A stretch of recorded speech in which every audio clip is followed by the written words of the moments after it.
I think it's a disgraceful decision. The 0.7% GNI is enshrined in law. It was put there for good reason. It is affordable. We are one of the strongest economies in the world.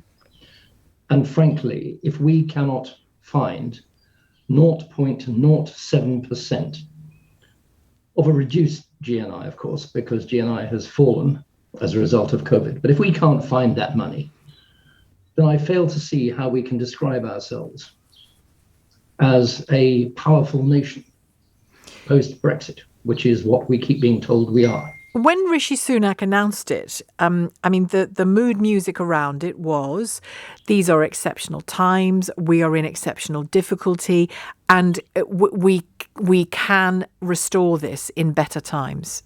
Does that move you in any way? Not remotely, quite the reverse. We are most certainly in exceptional times. And it's because of those exceptional times that the poorest people in the world need more, not less help. A few minutes ago, I opened an email from a constituent who comes from the Gambia.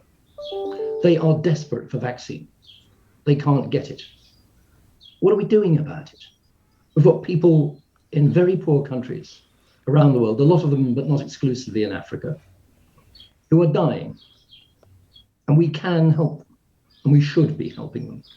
We shouldn't be pulling the rug out at the very moment when they need the help most.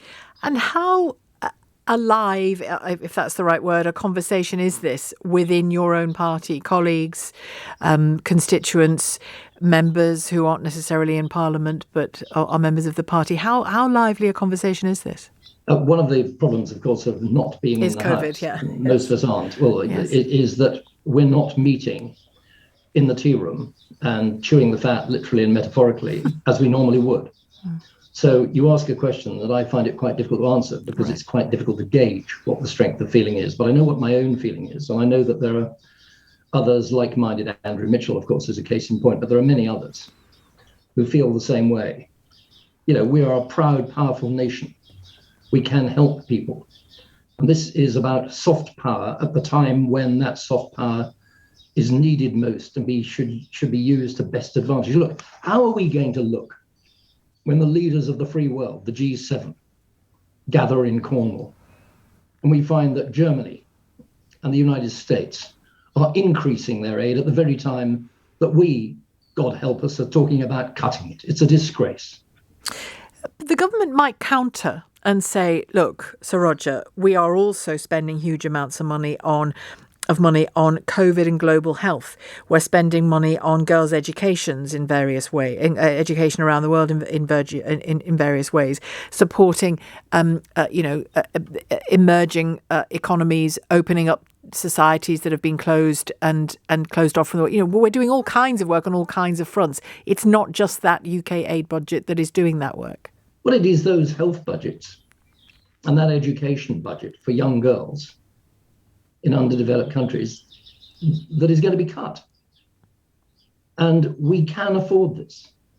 Sure, we've taken a big hit, but so has every country in the world. We will recover. But now really is not the time to reduce this budget. We should actually, if anything, be increasing it. If we can't do that, look, I'm sorry, this is dog whistle politics. You believe, do you, that this was a decision that was aimed at soothing a particular constituency in the country? There is a body of opinion that says charity begins at home. We should be looking after our own. We shouldn't be giving lots of money to bloody foreigners, is the attitude. I think that is abhorrent.